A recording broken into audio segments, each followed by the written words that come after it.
Hello everybody, how are you this Friday afternoon UK time? My name is Carl, you're welcome to this webinar hosted by us here at the TEFL org. The topic of today's webinar is Content and Language Integrated Learning, otherwise known as CLIL. And that's what I'm going to be delivering a presentation about. But who am I to deliver this presentation? Well, I've been lucky enough to be a teacher of EFL for approaching 20 years around the world. I've worked in Vietnam, I've worked in China, Japan, Kazakhstan, Azerbaijan. I've worked in Iraq, worked a little bit in Africa and in Spain and Italy. And I also teach online here from my spare bedroom in Belfast, Northern Ireland. So please, if you've got any questions about English as a foreign language, not necessarily just about CLIL, but as about English as a foreign language, please put them in the chat, and in the next hour I will get round to answering them. And please let me know where you are in the world. It'd be nice to just know that there's people out there listening. I can see Squirrel Munchkin. I'm pretty sure that's not your real name, Squirrel. I don't, unless you're squirrels. I mean, if the squirrels have started teaching EFL, we're all in trouble. Jobs are gone. Who's in Aberdeenshire, very nice. Sharonti's in Spain. Tamara's in Swindon. Hello, Tamara. I was born in Reading, just down the road from you. Jilly's in Italy. Mark, hopefully you've got registered. You don't need to register. I can see your comments, Mark. And hello in Germany. John in Minnesota. So hello, wherever you are around the world. Hello from Northern Ireland. I will be delivering this presentation. Alan will be monitoring the chat. So if there's any links that go into the chat, or if anybody from TEFL.org answers anything in the chat on Facebook or YouTube, that will be Alan, who is currently in Scotland. So topic today is Content and Language Integrated Learning, otherwise known as CLIL. Okay, so first thing I should say is I have taught a bit of CLIL, but I've never had a full-time CLIL job. So if you are an expert on this, and if you disagree with anything I'm saying, or if you've got anything to add, please put it in the chat. However, I have taught it, and I have also studied it as part of my masters. We talked a little bit about in my masters about it. So hopefully what I'm saying will be useful to you. So firstly, what is this thing that we're talking about called CLIL?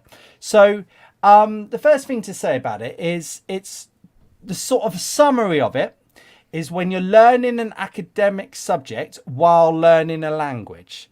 So we here at TEFL.org, we train teachers into being TEFL teachers. And generally, most of our teachers just go on and teach English as a foreign language. That's it. They teach other people how to speak, write, read, listen in English. CLIL would be somebody teaching somebody English, but also teaching someone an academic subject at the same time. So you might be teaching geography and English at the same time in the same lessons for the same term. Okay, so when I say academic subject, that's the kind of thing I mean. Geography could be science, could be history, could be, I don't know. I've completely lost my train of thought. It could be something like art. It could be mathematics. It could be any of these things. Okay, that's what it is. So you're doing both at the same time. Now, you might see also called the following. Okay, it might be called content-based instruction. So if you see jobs advertised where it's like, oh look, we need someone to teach content-based instruction, they're probably talking about CLIL. We need somebody to come and teach English across the curriculum, CLIL. We need someone to teach bilingual in education, CLIL. Also look for immersion jobs. Okay, if you see a job advertised where it says immersion, that is also often CLIL. Okay, just trying to move me out of the way. I can't move me out of the way, but that word down there is often. Okay, that is also often CLIL. Thank you, Alan. So just be aware if you see any of those advertised, that's what they're talking about. Okay, so final thing is it's very popular in primary and high schools. And I've noticed that there are parts of the world where Spain, for example, it's quite popular. It's also quite popular in like international schools. So if you see something advertised where come work for us at our international primary school or our international senior high school, that is a lot of those jobs are CLIL jobs. Okay, Spain, it seems quite popular. Around the rest of the world, it's sort of international schools. Okay, so what is the theory behind it? Okay, so the theory behind it, first of all, is that it should be motivating for students. So when they sort of came up with teaching an academic subject while also teaching English, and I should also say, you can do this. You could also, there are schools out there, French international schools, for example, where they would teach science whilst also teaching French. It's not just an English thing, it is other languages as well, but the majority of the work is in English. It's supposed to be motivating for students. Why? Because they're not just learning generally about grammar and generally about vocabulary. They're learning about something that's useful to their school life, useful for exams, could also maybe be useful for jobs.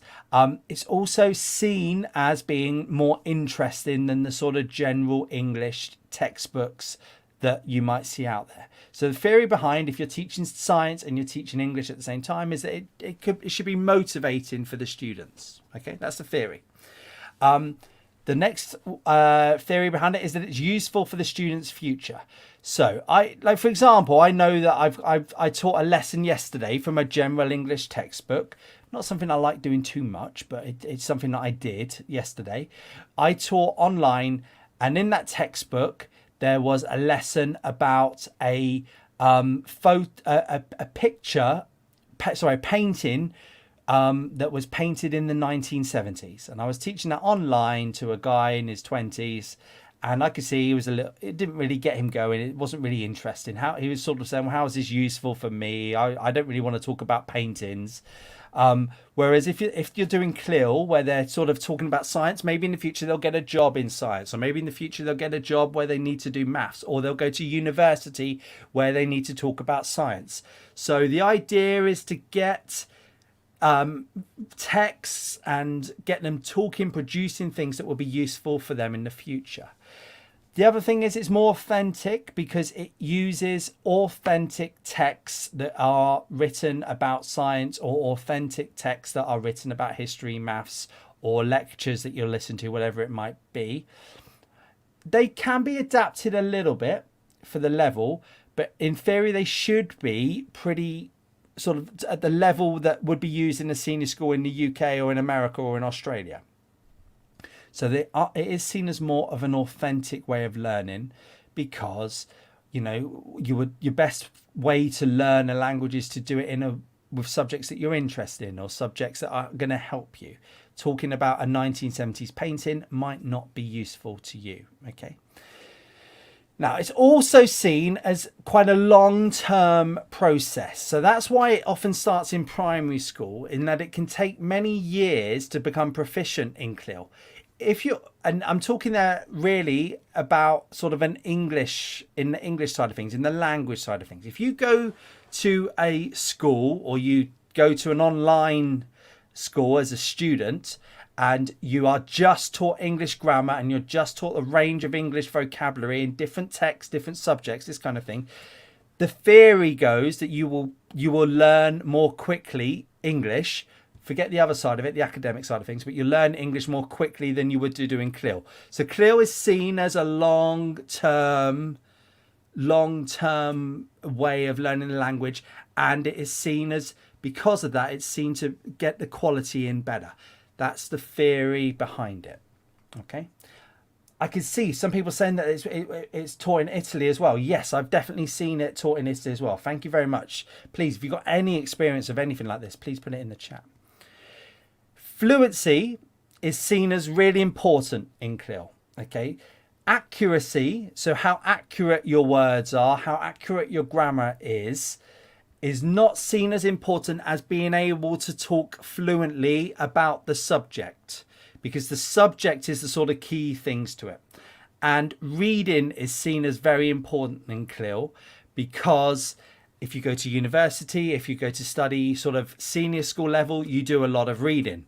So that's why reading is seen as key, and seen as fluency is seen as more important than grammar. So that might suit you as a teacher. That might be something that you quite like doing. Okay, you might prefer to go down the route of getting students being able to talk more fluently than having to fix their errors all the time and correct them.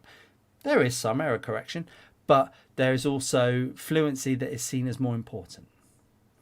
Okay, let's carry on. So let's talk about what would happen sort of in the classroom a little bit. Okay, if you get a job as a CLIL teacher, okay, if you are taught and if you think, okay, do you know what, I quite like the idea of that. The theory that you would learn on a course like one of our courses that we offer here at TEFL.org, the theory behind the skill side of things, you could take that and use in a CLIL classroom. It is not some mad, weird way of learning English that is really different from the sort of things that we would do on our courses. Okay, so if you've got one of our certificates, or if you're thinking about doing one of our certificates, you don't really need to do some sort of specialized module to be a CLIL teacher. The theory that you learn can be used inside the classroom. And here I'm talking about a skills lesson, skills being reading, writing, listening, and speaking. On our course, we would teach you we would train you, how to teach skills lessons. And that's the kind of thing that we would do. So it's not wildly different. Okay. The material that you use is the main difference. Okay. So, you might sort of in an EFL class, for example, play some music, and you might use that. You might sort of think, okay, do you know what I saw this sort of news headline that was quite interesting. I'm going to play that on a video. We're going to read it in the classroom, something like that. In a CLIL classroom, there are sort of things that you have to cover that are linked to the academic subject. So you would sort of have to be told that these are the texts you use. These are the things that you will listen to. These are the subjects the students need to write about. These are the subjects that the students need to talk about. So the material used. And some of it can be a little bit dry, can be a little bit boring, because, think if you're 13, 14-year-old, do you want to read a science text? Maybe you don't. 16, 17-year-olds might be different. But perhaps I'm being a bit generalized there, but the material is the main difference between them, okay? And in the classroom, what you've got to try and do is aim to have 50% of your time. Now, I'm sort of saying roughly. It doesn't have to be 50-50 exactly, but sort of 50% of your time working on the content. So talking about the scientific theories, talking about how to do these maths equations, talking about the history aspect, whatever it might be, the subject, and then 50% of your time working on vocabulary, 50% of your time maybe working on grammar, or 40% vocabulary, 10% grammar, whatever it might be in the lesson, but 50-50 where you're working on both sides of what the CLIL works on. Okay. There's lots more focus on vocabulary than grammar. The theory behind it, the people that designed it, the people that came up with it, think that vocabulary is way more important than grammar.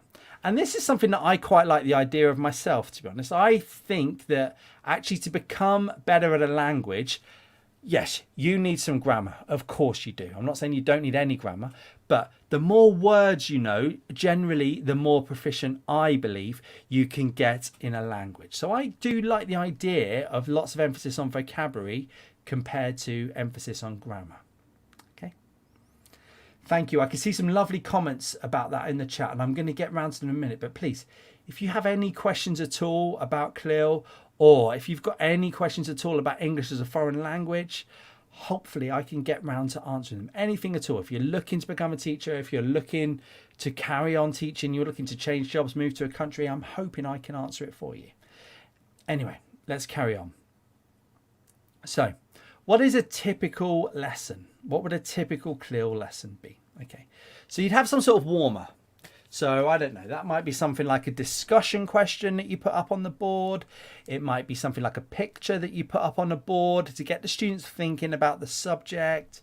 It could be like a chapter heading of a book. You could, I don't know, science, you could put something like an equation and you sort of think, what's going on here? Maybe like that. I'm not a science teacher. You know, you could play some sort of clip to just get the students interested in the subject, but you'd have some sort of warmer where they're sort of just activating their brain into the subject. Okay, warmer. Then you generally have some sort of receptive skill activity. So what's a receptive skill? It's where the information, in theory, goes in. So using your eyes to read or using your ears to listen. Some sort of receptive skill activity. And that could be something like, you read a text, answer some questions, true or false about the text. It could also be something like a gap fill. It could be something along the lines of a listening, sort of writing notes or something like that. Something where the students are using the reading part of their brain or their listening part of their brain. Okay. And if you do a course with us, or if you've already done the course, you hopefully know about the receptive skills and the different types of activities that can go with that. I could do a whole hour just talking about those. Then lots and lots of vocabulary work. Vocabulary work on the text, vocabulary work on the lecture you've listened to, on the video you watched, whatever it might be. Lots and lots. And the sort of vocabulary work that you might have would be something where you're looking at the meaning of the vocabulary, you're looking at the form of the vocabulary, and maybe you're looking about the pronunciation or even the spelling of the vocabulary. So meaning, let's say you're doing quite young kids, something like that. And by young kids, I'm sort of talking about 6 or 7 years old, something like that, maybe 5, even younger than that, maybe 4 or 5. You're sort of doing a CLIL lesson around biology, so you do basic animals. And it could be that you do some sort of sorting vocabulary with the students to get to understand that an elephant comes from Asia or comes from Africa. So it could be that you move the animals in their partners, they move the animals to the locations, something like that. Could be that they sort of sort the vocabulary, they sort the animals into their characteristics, like has fur, lives underwater, whatever it might be, that kind of thing. Form, again, depending on the level and the age, but the form could be something as simple as spelling. How do you spell this? But it could also be something like, okay, if you're working on verbs that are used in science, for example, how do you make develop into a noun? Development. How do you form the adjective developed, for example? And pronunciation, how many syllables? What are the sounds involved? That kind of thing. Lots of work on the meaning, the form, and the pronunciation. All this kind of thing. All right. Lots of work also on functions. So I don't know. Let's go back to doing the science report, and the students have got to write some sort of experiment up or something like that.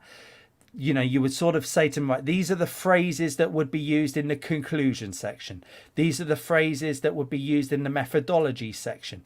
These are the functions of this phrase. What is the function of that phrase?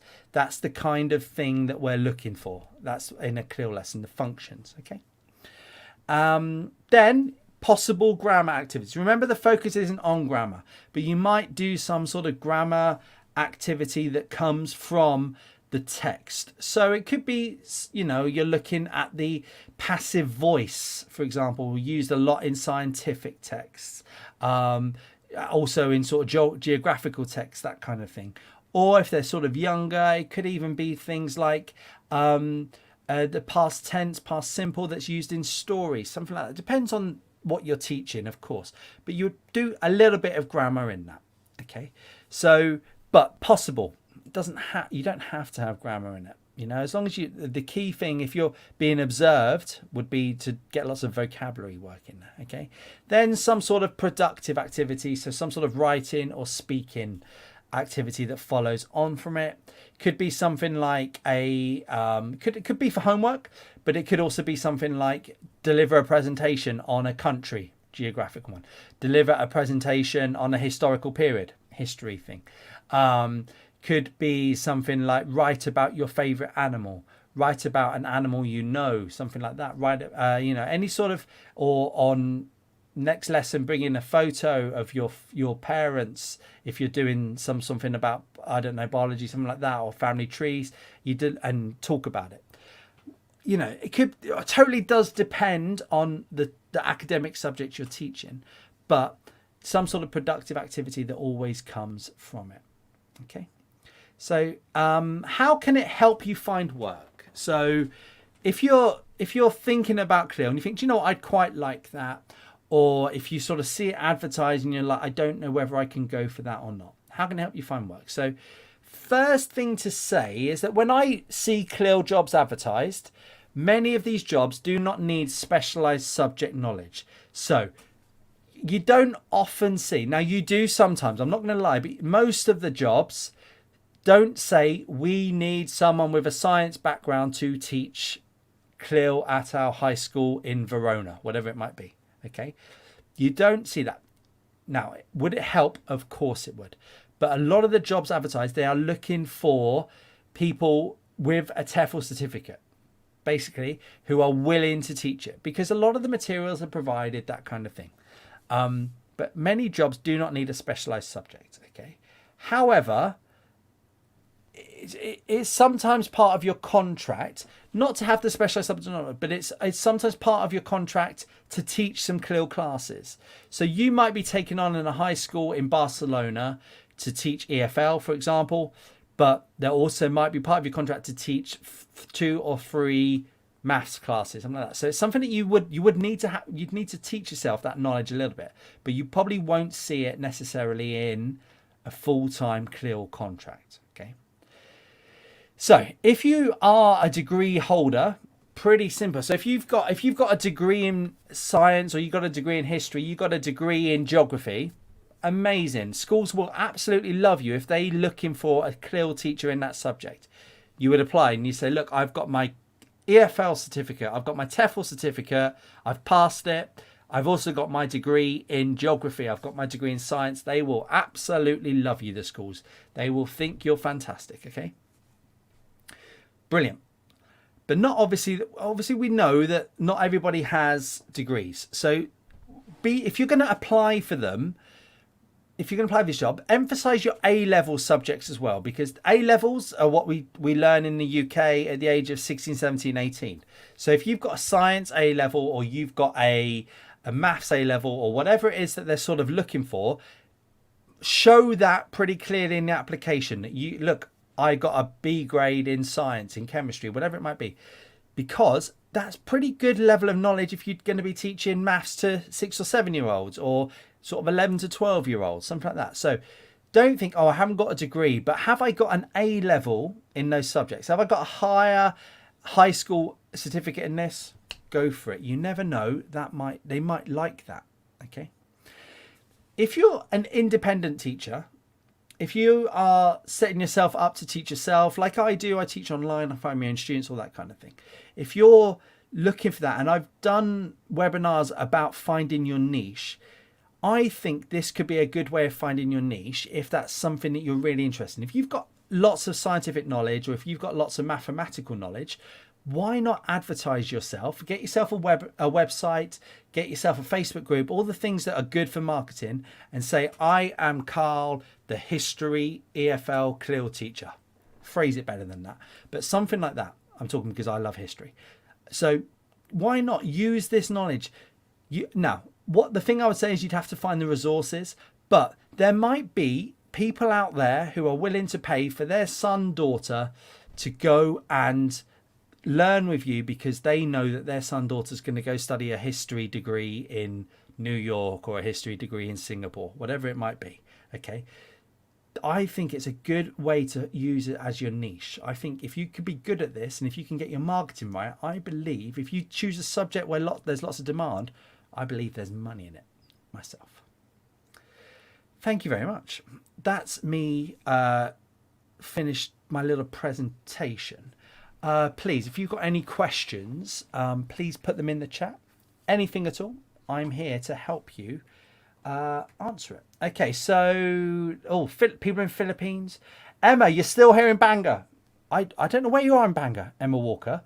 as I've told you before, I'm really close to Ward Park, not around the corner from you. Hello, Mark in Poland. Loads of people in Gabon, Columbus, Italy. Hello, Ellen, Fabricia.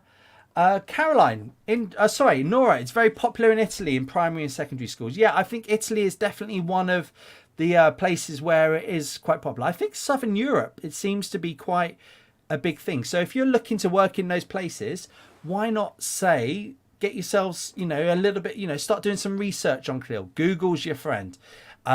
Look at what the sort of jobs that might be available. You never know. Same in Quebec. Interesting, Caroline. Of course, yeah, because of the dual lingual side of the French side.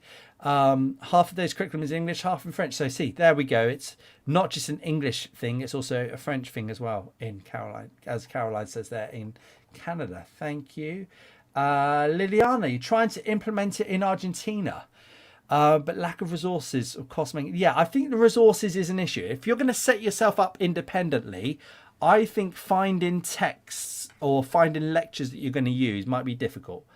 Now, if you use it a lot, if you're interested in this a lot, you might actually find it quite easy.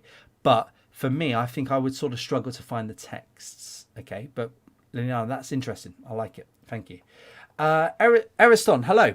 Is teaching CLIL different from teaching business? Yep, very different. So, firstly, business English tends to be adults. CLIL tends to be kids. Not always, because some people say that CLIL is part of academic English, which is sort of used by adults, 1920, although I've had academic English students in their 50s in some of my classes. So CLIL is not, that didn't answer your question, Ariston, did it? I'm sorry. So CLIL is generally kids. Business English tends to be adults. Business English tends to be subjects like help me to market my products better. So Ariston, if you were a business English teacher, you would go to a company and you'd say, I can help your staff to speak better in English in their marketing, write better in English. Or can be something like business can be help me to deliver a presentation at a trade show. That's the sort of thing. Can also be general business English, and general business English where they sort of read contracts, they sort of read business newsletters, that kind of thing, and you do some vocabulary work on that. Whereas CLIL can be something like teaching geography, teaching history, teaching science at the same time as teaching English. However, one thing I would say is that some schools, high schools, deliver business classes. So I really wish I'd done a business A-level at my school, but I didn't do it because I thought business was useless. But now looking back, I really wish I'd done a business A-level at my school. I really wish I'd taken it on. So, for example, I could maybe go to a school in Bangkok and teach business curriculum and teach English to high schoolers. That would be CLIL. Business English as a separate thing tends to be to older people wanting to make money. Hope that answers your question, Harrison. It's a good question. Thank you. Took me a lot longer to answer than I thought it was. So it was a good question.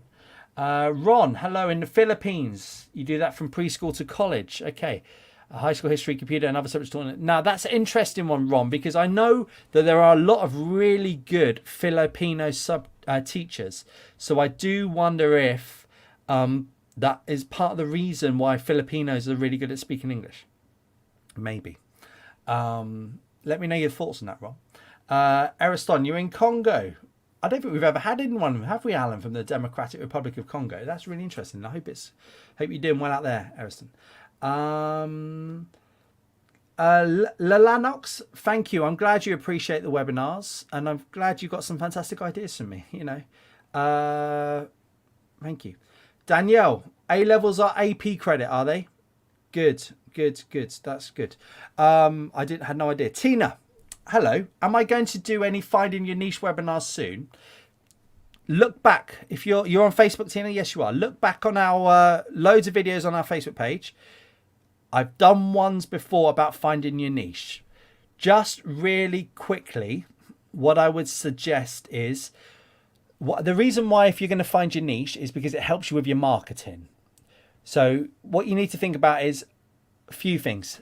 A good way of finding your niche is, what ages do you want to teach? That helps, first of all. Kids, adults. Once you've found that, what levels do you want to teach? Do you want to teach for a specific exam, or do you want to teach general English? Do you want to maybe help them with one skill, one writing skill, listening, speaking, whatever it might be? The reason why it's good to find your niche is because it's very hard to market yourself as Carl the English teacher, teaching all different types of English. Really difficult to get the students towards your website. Okay, so just something to be aware of. It's also, if you're Tina, that all singing, dancing, all types of English teacher, you need to have loads and loads of resources. Loads and loads of planning. Your time will be taken up. Okay, good. Emma, just round the corner for me. Lovely. Angela, how do you get info on getting CLIL? So Google is your friend, Angela. So the British Council have some good stuff definitely on that. Looking on that website, just type into Google CLIL jobs, you'll find some. Just looking on Google, something like CLIL methodology, CLIL lesson plans, all that kind of thing. All right, yeah, YouTube as well. Loads of stuff out on the web, Angela. Danielle, hello. YouTube videos. You've written an essay here, Danielle. Do you want me to answer it? To mark it for you? There's no shortage of information on DIY instructional videos, Romanian cooking videos, help me learn language.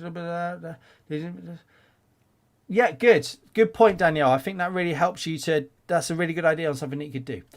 Andrew, what's my Facebook page called? I don't on this channel show my Facebook or my website because unfortunately I've had people copy them before.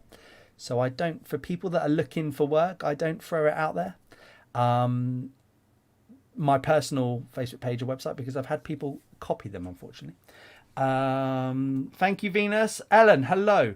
You've taught anatomy and physiology, medical terminology. How has Brexit affected your EU medical coverage and care? Is that a question about Brexit, Ellen? It hasn't really affected me too much, really, because I'm in the UK. Ariston, another question. Hello.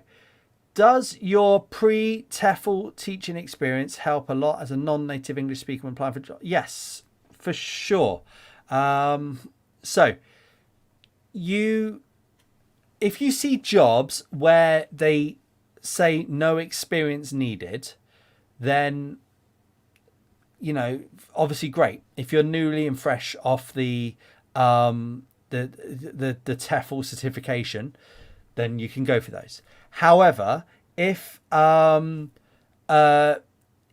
were taught before, you just got to be a bit aware that some jobs say you need to have 2 years, for example, post certification experience. Why does it say that? The reason being is because once you've got your certificate, you know how to teach. They've just got to make sure that you are teaching to a good standard and you've had experience of teaching to a good standard. If you didn't have your certificate before, how does the company know that you were teaching to a good standard? Now, Erison, this is nothing on you. You might have been a fantastic teacher, but how does the company know? Because unless you've got that certificate and you've been through all the training, how do they know you're any good, basically? But what I would say is, Erison, I would definitely put that on my CV, and I would definitely, if I was you, apply for jobs where they're looking for experience, because you might find that the recruiters like that, okay? Especially if it's sort of specific TEFL experience for the jobs that they're looking for. So, for example, if you're in Tunisia and you've been teaching teenagers, brilliant. If the job advertises looking for teenagers, okay? That kind of thing. Angela, the TEFL Facebook page is this one that you're on right now, looking at us. So there's loads of videos on that, okay, where I've done this kind of thing before. I also have my own TEFL Facebook page, which I don't go out there because, but the TEFL org Facebook page, if you look on it, scroll up and down, look for videos, loads on there, you'll be able to find it, okay. Good, Ellen. I'm glad your hubby Richard has just enjoyed the TEFL methodology course. Pooja, interesting. What course are we supposed to do to get a job as an ESL teacher in Canada? That's an interesting one. So I don't know where you are in the world, Pooja. Okay. First thing, Canada is not one of the easiest countries to get to as just an EFL or ESL teacher. For those listening, EFL, ESL can be interchanged. They're similar. Americans, Canadians call it ESL. Europe and big parts of the world, other parts of the world call it EFL. There's not really any, there's slightly technical differences, but I don't think they're worth talking about. Now, Pooja, if you want to go to Canada, first thing you've got to do is work out what the visa requirements are to go to Canada. I don't know them off the top of my head. Because do they want degree holders? Do they want degree holders in certain subjects? Do they want you to have to get a certain number of points to get into Canada in terms of your age, in terms of your family, in terms of the amount of money that you've got? Okay, because you might be able to do the course, but if you can't also match up all those other requirements, they're not going to let you in, Pooja. Okay, but probably I'm guessing because I know what it takes to get into Australia and I know what it takes to get into the UK. You're probably looking for some sort of master's level. There's some sort of master's level or high level certificate that they're looking for. Okay, where they're probably looking for a degree plus this sort of master's higher level certificate. So Pooja, you've got to work it out yourself and have a look at it. Okay, they're probably also looking for experience and stuff like that. Okay, good. Ellen, thank you. I'm sorry if I totally misunderstood you.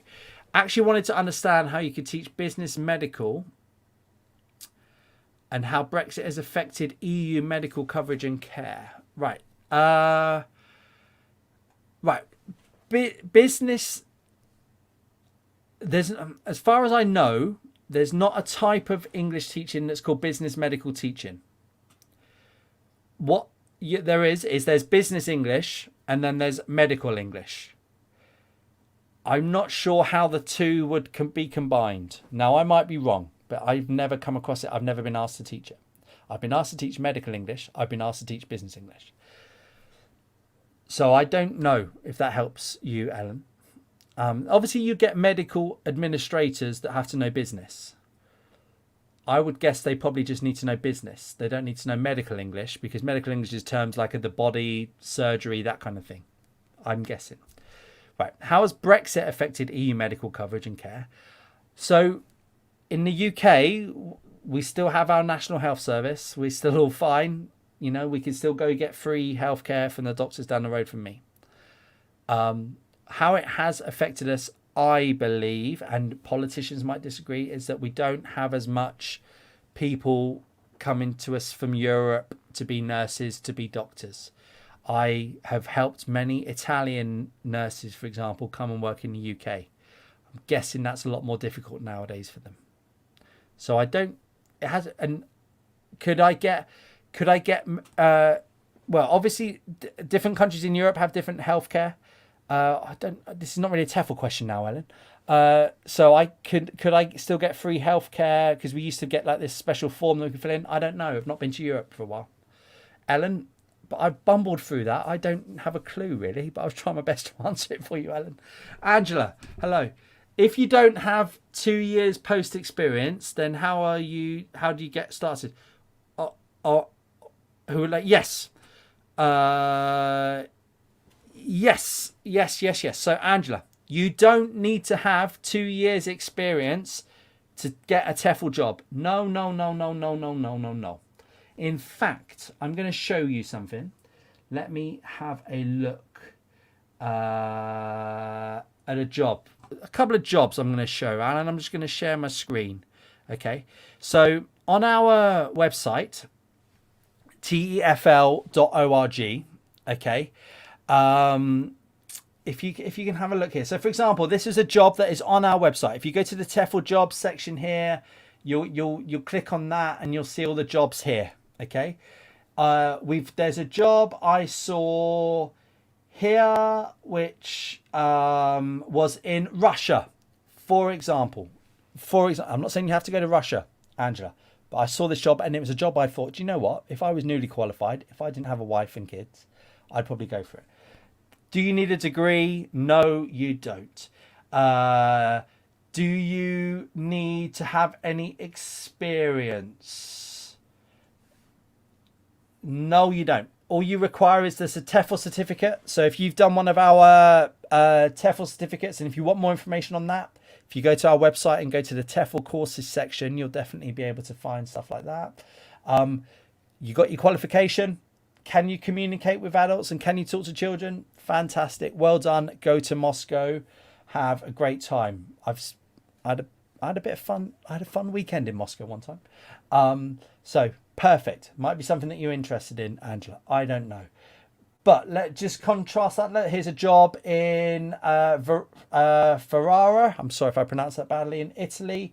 Do you need a degree? No, you don't need a degree. However, if you look at this, at least 1 year of teaching experience preferred. Now I'm going with preferred there. So it doesn't actually say you've got to, but they do like teachers to have it. Okay. And also, if you're a non-native speaker, you can also apply for this one, as long as you have a certificate saying that you are a C2 level of English. So your first language might be Italian, Spanish, Russian, Japanese.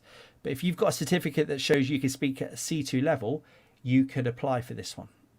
Yeah. Okay. So that's just some of the jobs that I've seen on there. Also, another one I just want to highlight, because I would be all over this one if I wanted to do it. Madagascar.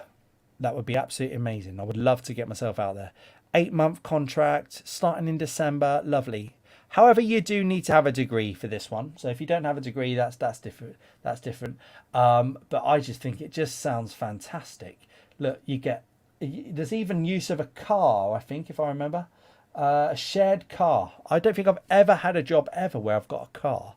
So that's just something just some jobs that are on our website in the moment, Angela, ranging from people which have no experience, ranging for jobs where people want a little bit of experience. Both of those didn't want degrees, I think, but also there's also one there for people that do want degrees. So it does depend, Andrew. You will probably get more money on the jobs where people want degrees, and you'll probably get more money for the jobs where people want experience. Okay, but you don't need to have it.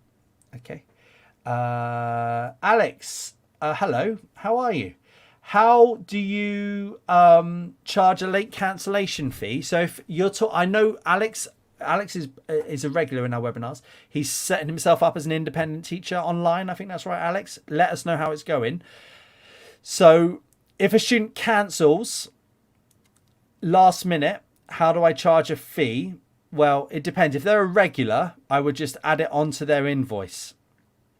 If they are new and you've never taught them before, or you've only taught them a couple of times, I would send them an email and I would hope and pray that they would pay the money. On my website, I have a terms and conditions section. I make sure that all students, even if they haven't, I make sure all students say that they've read it. That way I can say, look, paragraph 4 of the terms and conditions said that if you cancel within 24 hours, you will pay 20% of the lesson fee. You now owe me that. Give it to me. Sometimes they pay it. Sometimes I never see them again or hear from them again. It's part of the deal, Alex, I'm afraid. Okay. Right. Thank you, everybody. I can't see any more questions. Ellen, no problem about the clarification. If you're all still with me, thank you very much for tuning in this Friday afternoon. You might have just heard my dog go a bit mad then. I hope you enjoy yourselves. Have a good weekend. Please, if you like this video, please let us know that you like this video. If you hated this video, please let us know that you hated this video. It's the only way that me and Alan can improve them. If you've got any other subjects that you'd like us to talk about in the future, please please put it in the chat. If you have if you want a certain video, I might have covered it before, especially in terms of things like online teaching. Done loads of videos on those before, so go back and look on our YouTube channel, go back and look on our Facebook page at all the videos, see if there's one there that's useful for you. The other thing, if you want absolutely any more information, go onto our website, TEFL.org. Okay, let me just click on the homepage. Get off the job center. Okay, let me just see. My internet might not be the quickest today. In fact, I'm thinking about buying a Mac. I think my Windows computer's on its way out. Right, loads of information here. Loads of information about us. The courses, you can find information at the top here. If you want to do a practical weekend course, I'm really excited. This weekend I'm doing one in Belfast. There's a section here, chat with us. You can click on that. If you go on our Facebook page, you can send us a message through that. If you are on YouTube, put a little comment, something like that. We read them all. Okay, we can definitely answer your question. Okay, thank you very much, everybody. Sorry, you got a question about needs analysis. I did needs analysis last week. Go back and look at the video on that one. Short contracts, 1 month, 2 month, very, very difficult. 8 months, doable. I just showed one in Madagascar, for example, for 8 months. But short term, 1 or 2 month contracts. In the UK, if you're in the UK, yes. But to go abroad with, no. Not very common post-COVID, unfortunately. Thank you, everybody. Please have a good weekend. Nice to meet you. Nice to spend the last hour with you. Bye-bye.